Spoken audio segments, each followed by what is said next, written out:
L'engagement dans le service de Dieu. L'engagement dans le service de Dieu. Nous allons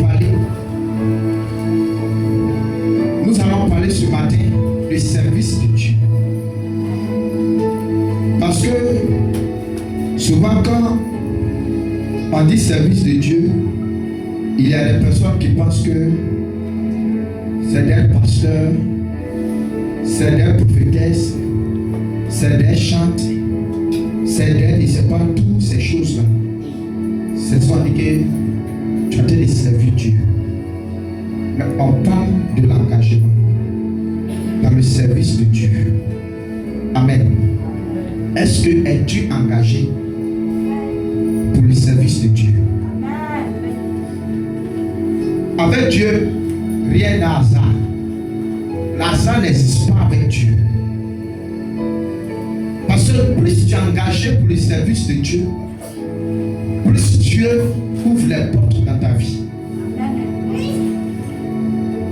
Même pour venir à l'église les dimanches, c'est un engagement. Parce que si tu n'es pas engagé, tu ne peux pas venir à l'église. Mais ne limite pas ta vie chrétienne uniquement de venir à l'église. Parce qu'on dit l'engagement dans le service de Dieu. De la même manière, tu t'engages pour venir à l'église. Quel est le service que tu fais dans la maison de Dieu? Amen. Parce qu'un chrétien qui ne sert pas dans la maison de Dieu ne peut pas être béni.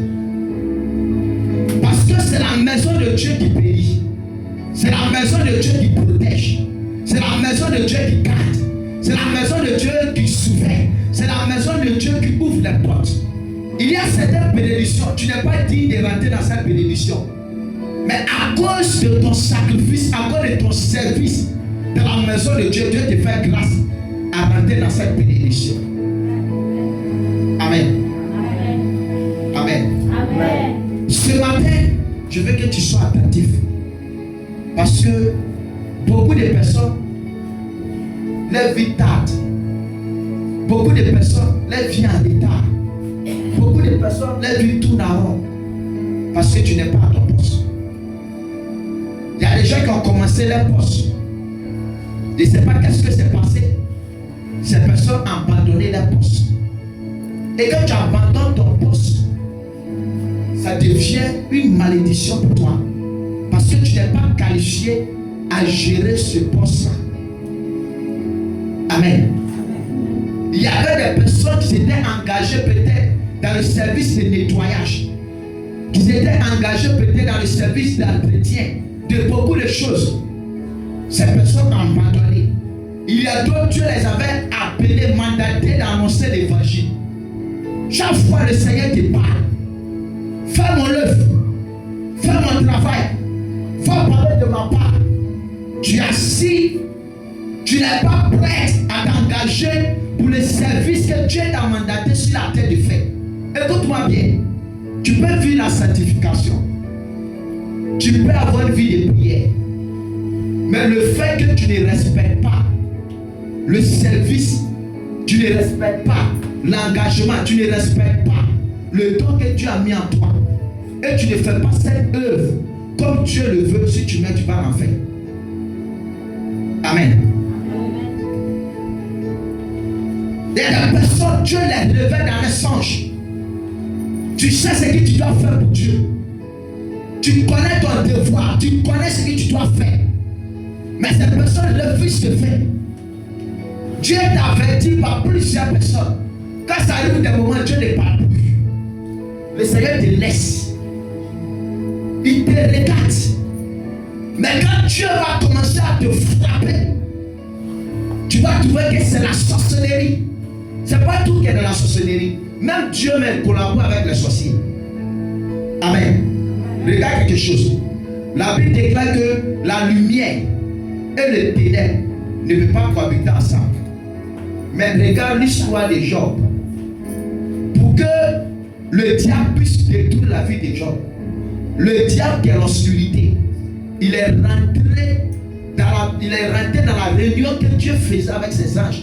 Il a atterri là-bas, il allait dialoguer avec Dieu. Il a collaboré avec Dieu. Il dit, ce gars-là, c'est parce que ta main est sur lui. Que toi tu penses qu'il t'aime. Quand il est ta main sur lui, tu vas voir, il va te régner, il va t'abandonner. Mais Dieu qui est tout puissant. Comment le Dieu qui est tout puissant arrive à écouter la voix du diable? Le diable même va jusqu'à dans sa présence. Et c'est comme d'une part, la prière du Satan était exaucée. Parce que par la permission de Dieu, c'est là que le diable a pu neutraliser la vie de Job. Parce que le diable lui connaissait l'apparence de Job, mais il n'avait pas le pouvoir de connaître le cœur de Job. Amen. Parce que le cœur de l'homme, c'est Dieu qui a créé le cœur. Le diable peut tout détruire sur toi. Il peut ruiner tout, mais le diable n'a pas le pouvoir de connaître ton cœur. C'est possible. C'est pour ça que vous voyez des personnes, leur vie est détruite. Pourquoi on ne dit pas que son cœur est détruit? Pourquoi on ne dit pas que son âme est détruite? Parce que là, le diable n'a pas accès à ça. Mais c'est tout ce qui est matériel que le diable a la capacité de détruire. Et voilà que Job possédait des biens. Il a tout perdu. Il avait 7 enfants. Tous ces 7 enfants sont morts sur le champ. Il a tout perdu. Il est devenu misérable. Jusqu'à ce qu'il a eu une serre de bruit. Des boutons d'écart en commençant à sortir sur son corps. Mais tellement qu'il avait la crainte de Dieu, il n'a pas abandonné l'Éternel. Parce que Dieu connaissait son cœur. Le diable a tout fait. Il a frappé partout. Mais Job n'a pas régné. Il n'a pas régné Dieu. Donc il y a certaines situations. Quand le Seigneur t'appelle dans son service, tu le sais très bien que tu as une responsabilité à faire sur cette terre. Tu as une mission à accomplir sur cette terre. Et quand tu refuses d'accomplir cette mission-là, quand tu meurs, tu vas en faire. Parce que tant que tu ne fais pas pour Dieu, le Seigneur ne pourra pas te bénir. Et on ne sait pas Dieu pour que l'Éternel nous bénisse. Il y a des gens qui courent derrière le mariage. Il y a des gens qui courent derrière le travail. Il y a des gens qui courent derrière la gloire. Vous ne voyez pas qu'il y a des gens qui gagnent de l'argent. Et depuis des jours, tu gagnes l'argent. Tu sais que tu gagnes, tu sais que ton activité marche. Mais tu ne peux rien réaliser. De la manière tu as eu l'argent, c'est comme ça l'argent sera lapidé. Parce que tu n'es pas ton poste. Et c'est pas tout qui est la sorcellerie. Tu dois te poser la question, Seigneur, qu'est-ce que je dois faire dans ta maison? Qu'est-ce que je dois faire avec cet argent? Parce que quand tu es chrétien, tu ne dépends pas de toi-même, mais tu dépends de Dieu. Tout ce que tu reçois comme intérêt, tu dois consulter l'Éternel. Tout ce que tu reçois comme bénéfice, tu dois consulter l'Éternel. Peut-être Dieu peut te dire, il y a quelqu'un là-bas qui souffre, il faut partir lui donner. Et lorsque tu vas faire ça, Dieu te bénit. Mais les chrétiens, ils sont accros à eux-mêmes. Ils préfèrent se rassasier d'abord avant de penser à les autres. Bien aimé dans le Seigneur, Dieu ne marche pas comme ça. Surtout ceux qui sont appelés à annoncer l'évangile. Il y a la bénédiction là-dedans. Il y a une grâce, c'est le ministère qui est plus compliqué que tous les ministères. Parce que tu as fait des témoins. Il y a quelqu'un, tu peux le voir, c'est un témoin cher. Il y a quelqu'un, tu peux le rencontrer, c'est un esprit humain. Il y a des gens, tu peux les rencontrer vraiment. Eux, ils ont dépassé des loges des témoins. Mais est-ce que ce travail-là, tu fais ça bien? Tu parles le jour que tu veux. Tu parles de Dieu le jour que tu veux. Le jour que tu es content, tu parles de Dieu. Quand tes problèmes viennent, tu oublies Dieu. Tu ne penses pas à Dieu. C'est quand tu es rassasié, tu sais que il doit annoncer l'évangile. C'est quand tu as les biens, c'est là que tu sais que tu dois aller parler de Dieu. Bien aimé, fais attention. L'engagement dans le service de Dieu, il y a une bénédiction là-dedans. Parce que chacun de nous va rencontrer à Dieu. Quand tu vas mourir, tu vas quitter sur la terre. Tu vas raconter à Dieu. Quand Dieu t'a envoyé sur cette terre, quelle est ta mission? Tu es venu pour observer. C'est pas quand tu viens à l'église. C'est un engagement pour toi de venir à l'église. Et quand tu viens à l'église, on t'enseigne la parole de Dieu. Est-ce que cette parole qu'on t'enseigne là, tu mets ça en pratique? Est-ce que ces paroles qu'on t'enseigne là, tu les exécutes? Parce que quand même on t'enseigne la parole, c'est de grandir spirituellement. C'est de t'amener à pouvoir encadrer aussi certaines personnes qui sont dans les besoins. Mais il y a des gens, tu vas les enseigner 1000 fois, ils ne peuvent pas changer. Si c'est ta chair que tu veux glorifier, glorifie ta chair. Si c'est ta pensée que tu veux glorifier, glorifie ta pensée. Mais sache que il est réservé à l'homme de mourir une seule fois. Après quoi vient le jugement. C'est pour ça que c'est vrai, nous sommes rentrés dans cette nouvelle année. Il y a des gens qui sont en train de crier, mais ils ne savent pas qu'ils vont mourir en 2026. On a vu des personnes qui sont allées faire traverser le 31. Ils ont dansé bien à l'église, mais demain ils sont morts. Amen. Dans le temps dans lequel nous sommes, ce n'est pas un temps d'amusement. Ce n'est pas un temps de jeu. Donc si tu es là, tu ne te prends pas sérieux. Tu es là, tu ne prends pas l'engagement de marcher avec l'Éternel. C'est pour aller forniquer, aller commettre l'impudicité, aller commettre de n'importe quoi. Il faut nourrir ça bien. Parce que la mort t'attend. Il n'y a pas fait de dire tu prophétises. Il n'y a pas fait de dire tu pries bien. Il n'y a pas fait de dire tu as onction. Il y a des gens qui ont onction, ils sont morts. Il y a des gens même qui ont ressuscité des morts, mais eux-mêmes sont morts. Amen. Amen. Parce que le temps où nous sommes, aujourd'hui, quand tu parles à des jeunes soeurs, des jeunes frères, prends ta vie au sérieux, il faut t'engager. Il faut chercher à t'accrocher au Seigneur. Il faut chercher à faire quelque chose dans les églises. Il faut faire quelque chose. Il faut faire l'effort d'être attaché au Christ. Mais ça ne les intéresse pas. Aujourd'hui, les gens, avant les jeunes soeurs, elles s'en foutent des mariages. Maintenant, tout le monde veut se marier. Par la mairie. Beaucoup de gens se marient, divorcent. Beaucoup de gens se marient, il y a beaucoup de choses qui se passent. Il y a des gens même, ils se sont mariés avec des personnes, les maris les a tués. Et si tu meurs avant ton temps, tu vas en faire. Il y a des gens qui se sont mariés, ils sont allés marier une femme, la femme les a empoisonnés. Et ils sont morts. Laisse Dieu te conduire. Laisse Dieu te guider. Père, c'est Dieu. Donne ta vie réellement à Jésus.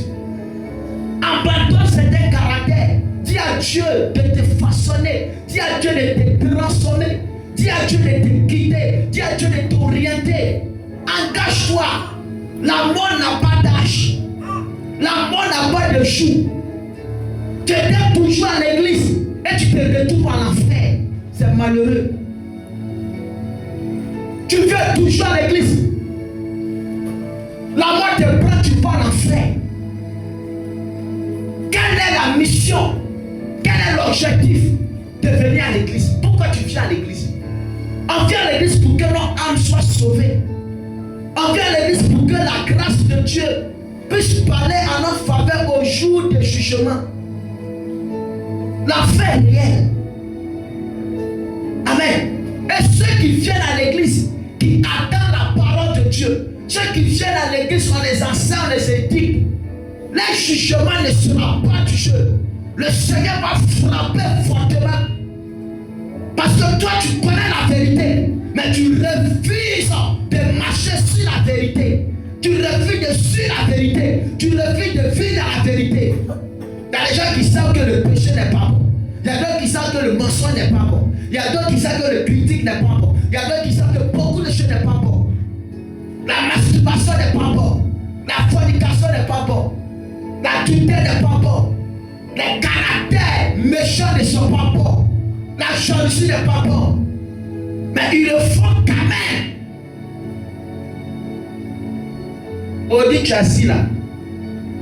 Si Jésus vient, tu vois où? Jésus vient. Ceux qui sont morts là, qui est mort, il est revenu. Si tu es mort, moi, monsieur, je suis mort aujourd'hui, Jésus est venu pour moi. Tu ne vas plus me voir. Tu ne vas plus exister ici. C'est fini. Mais si tu meurs, ton âme va où? Si tu meurs, dans cette vie dans laquelle tu es, Tu ne parles pas avec les gens. Tu en parles avec tout le monde. C'est toi qui couches avec tout le monde. Tu n'as même pas une intimité avec le Seigneur. Tu es là. Voilà ma vie. Mais tu as la force de venir à l'église. Mais tu ne fais pas ce que Dieu veut. C'est ma vie. Je fais de ma vie ce que Dieu veut. Tu es dans la rap. Tu es dans couper décalé. Tu es dans l'alcool. Tu es dans les bêtises. La moitié de temps, je dis, tu vas où? Tu es dans le sexe. La moitié de temps, je dis, tu vas où? Vous ne savez pas que ce qui nous l'aimons sur la terre, quand la mort vient nous prendre, au jour du jugement, ce que tu aimes sur la terre, c'est ça le démon pour te tourmenter.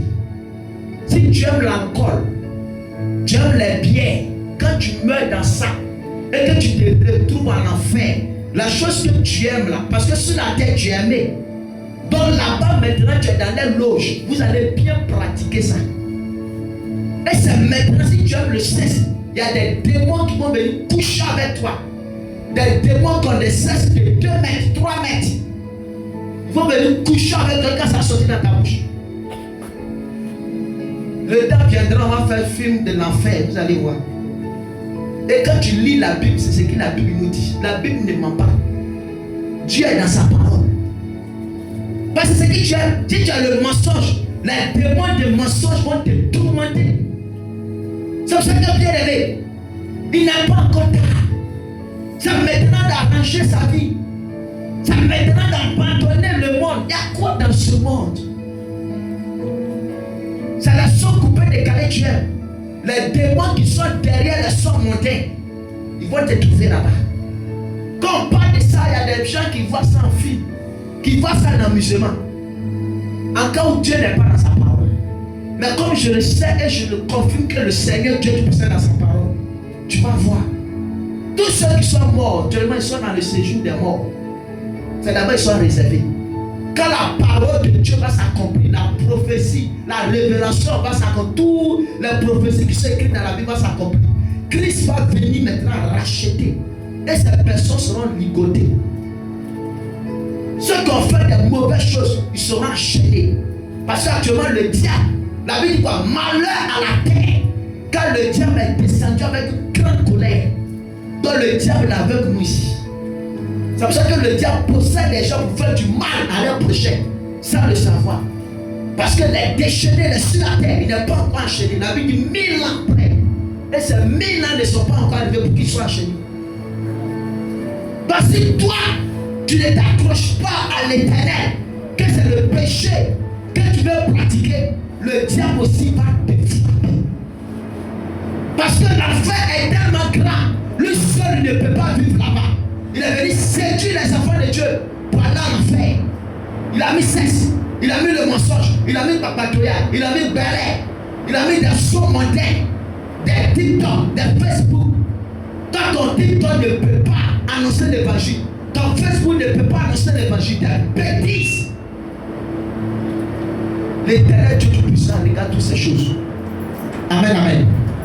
On va prendre la Bible. 1 Samuel 2, verset 12. 1 Samuel 2, verset 12. On va voir quelque chose. 1 Samuel 2, verset 12. Une autre personne prend Jérémie 48, verset 10.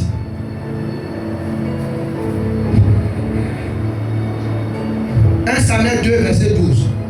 Si quelqu'un peut me faire la lecture.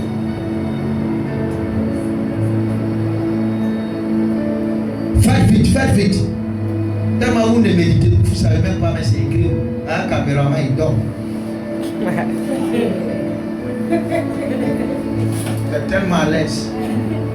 Eh bien. 1 Samuel 2, verset 12. Ne fais pas ton travail, on a dit. 1 Samuel 2, verset 12. Oui.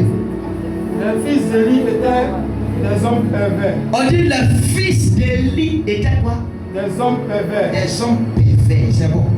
On dit les fils d'Élie étaient des hommes pervers. Malgré que leur père était un serviteur de Dieu, leur père était un sacrificateur, mais ses fils vivaient dans la perversité. Et c'est ça que l'église. Je prends cet exemple sur l'église.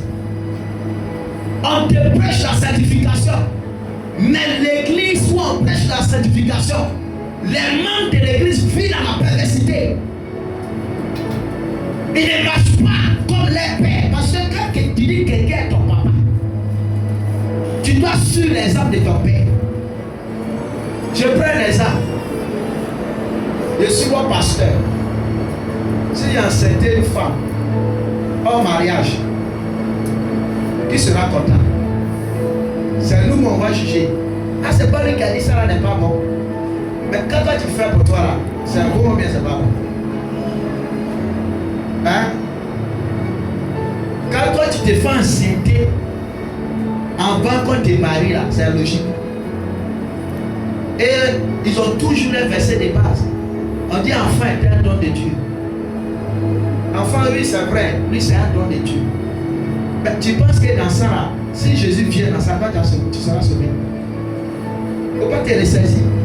Donc c'est pour ça que quand tu es avec un homme, tu dois faire tout pour que l'homme te marie. Parce que si tu ne te maries pas, que vous êtes dans le concubinage, que Jésus vient vous trouver dans ça, tu ne seras pas sauvé. Tu as eu un enfant, le mari est parti, rends gloire à Dieu. C'est là maintenant tu dois te consacrer. Parce que c'est lui qui était un blocage. Mais maintenant il n'y a personne dans ta vie. Tu dois t'engager pour servir le Seigneur. C'est pour ça qu'une femme même qui n'a pas de mari dans sa vie, elle est plus sérieuse dans l'œuvre de Dieu que ceux qui ont des maris. Mais aujourd'hui on voit le contraire. On voit le contraire. Ceux mêmes qui n'ont pas quelqu'un qui doit s'engager, qui doit aimer l'Éternel, qui doit vraiment être engagé pour tout. Mais c'est eux qui sont désengagés. Il n'y a pas pression de mariage sur toi. Tu ne dois pas les préparer pour quelqu'un. Tu ne penses pas qu'il va manger quoi. Tu ne vas pas le nourrir physiquement et le nourrir peut-être au lit bientôt. Tu t'en fous. Parce que tu es libre de servir ton Dieu. Tu es libre d'adorer ton Dieu. Tu es libre de célébrer ton Dieu. Parce que ton Dieu est avec toi. Mais aujourd'hui, des sœurs, vu le contraire. Quelqu'un qui va te conduire dans le péché. Quelqu'un qui va te conduire dans les choses qui ne glorifient pas le nom de Dieu. Tu es retiré sur ton chemin, ça te fait mal. Apprends à adorer l'Éternel dans la sainteté. Et voici les enfants d'Élie. Les pères étaient sacrificateurs. Les pères étaient pasteurs. Les pères étaient prophètes. Tous ces titres. Mais ces enfants vivaient dans le péché. Ils couchaient avec des femmes dans les églises. Et sortaient avec des fumées de l'église. Et les gens venaient faire des dons à les sacrificateurs. Ils venaient prendre. Quand ils rentrent dans l'église, ils voient qu'il y a une offrande qui est déposée. Ils prennent l'offrande. Parce qu'ils n'étaient pas convertis. Ils vivaient dans la perversité. Amen. Donc quand tu es chrétien, tu vis dans la perversité. Tu es pervers. Il faut te revoir. Parce que Jésus est à la porte. On ne te voit pas. Mais le ciel et la terre te voient. Prends ta vie au sérieux. La Bible dit quoi? Le salaire du péché, c'est la mort. Mais le don gratuit de Dieu, c'est la vie éternelle. L'homme tue sur la terre. C'est le péché qui fait que l'homme tue. Plus tu pêches, Dieu diminue ta vie. Il y a des gens qui devaient faire peut-être 80 ans. Mais ils sont en train de couiller avec un mari de quelqu'un quelque part là-bas. Chaque fois que tu couilles avec lui, Dieu est en train de réduire ta vie. Chaque fois que tu commets des péchés abominables, des chrétiens qui vont chez les féticheurs, des chrétiens qui vont chez les marabouts, des chrétiens qui gardent des rancunes, des chrétiens qui ont un cœur noir, Dieu est en train de diminuer ta vie. Lorsque Dieu finit de diminuer ta vie, tu finis tes 80 ans, Dieu enlève ton âme. Parce que l'âme que Dieu t'a donné pour vivre, tu ne connais pas la valeur de ça. Il va retirer. C'est ça quand il dit que le salaire du péché c'est la mort. Mais il va retirer l'âme qu'il a mis en toi. Et tu as les régions là-bas. Parce qu'il y a des personnes qui ne savent pas pourquoi elles sont sur la terre. Ils ne savent pas pourquoi elles vivent.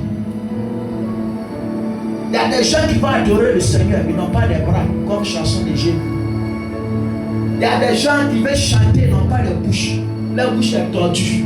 Il y a des gens qui vont adorer, ils ont cancer de gorge. Il y a des gens qui veulent courir pour Jésus, leur pied est coupé. Toi, tous tes membres sont au complet. Et tu es là, les choses de Dieu ne t'intéressent pas. Tu vis ta vie comme tu veux. Tu vas dans les rencarts comme tu veux. Tu vas dans les rendez-vous comme tu veux. Tu te comportes comme tu veux. Tu regardes ce que tu veux. Tu fais ce que tu veux. Chrétien, ta vie n'a pas, tu as assis n'a pas. Jésus va te surprendre. Ce qui me plaît, c'est que ce jour-là, personne ne connaît ni le jour ni l'heure. Il y a d'autres, c'est lorsqu'ils sont en train de forniquer, Jésus va venir les trouver là. Amen. Dis-moi un amen bien. Amen. Il y a d'autres là où ils sont en train de mentir. C'est là la trompette va chanter. Bon, bon, bon. Il y a d'autres lorsqu'ils sont en train de couper les rap, de couper les calés, le son de Imra. C'est là que la trompette va sonner. Tu penses que c'est toutes les cantiques que tu dois écouter. La Bible déclare que nous devons écouter les cantiques qui sont spirituels. Tu vas m'écouter Fali Poupa. Bien écouter. Ça te surprend. Il faut la musique, tu sais ce qu'il y a dedans. Tu sais quel hôtel sur laquelle il s'appuie pour chanter. Mais les chrétiens, ils ne savent pas. Ils ne savent pas comment vous vivez. Je ne sais pas. Je ne sais pas comment vous comportez. Je ne sais pas, je connais. Je ne sais pas. Qu'est-ce qui t'empêche de rester seul de servir Dieu? C'est ça, souvent je me pose la question. À quoi sert d'avoir tous ces trésors de ce monde? À quoi sert de gagner tous ces matériels? J'ai l'argent, j'ai belle femme, j'ai voiture, j'ai tout. Et puis je meurs, je vais en enfer. Ma vie, c'est à quoi? À quoi sert d'avoir les meilleurs travaux du monde? Et tu vas mourir, tu vas aller en enfer. La Bible dit vaut mieux un pauvre qui a la crainte de l'Éternel qu'un riche. Amen. C'est pour ça que le pauvre Lazare, dans sa pauvreté, il avait la crainte de Dieu, les mois d'aller au paradis. Il allait dans le sein d'Abraham, qui est le début du paradis. Mais le riche qui se glorifiait, moi j'ai l'argent, moi j'ai voiture, moi j'ai maison, j'ai toutes ces femmes à ma disposition. Mais la Bible déclare lorsqu'il est mort, il s'est retrouvé dans le séjour des morts. Bien aimé, tu cours derrière le trésor de ce monde, tu cours derrière le matériel de ce monde, tu cours derrière les bonnes choses de ce monde, tu cours derrière cette fille qui a des vraies voitures, qui a des vrais seins. Tout ça c'est éphémère. Faut voir quelqu'un qui a des formes rondeurs, qu'elle meurt. Tout c'est dégraciel. Peut-être il y a quelqu'un qui n'a jamais vu cadavre. Moi, je suis mieux que toi. Le jour quand ton âme quitte, tu ne ressembles à rien. Quand tu t'as payé poisson au frigo, là, ça te plaît. Tu dis ce qui est bien formé. Ils vont mettre ton corps à la moque.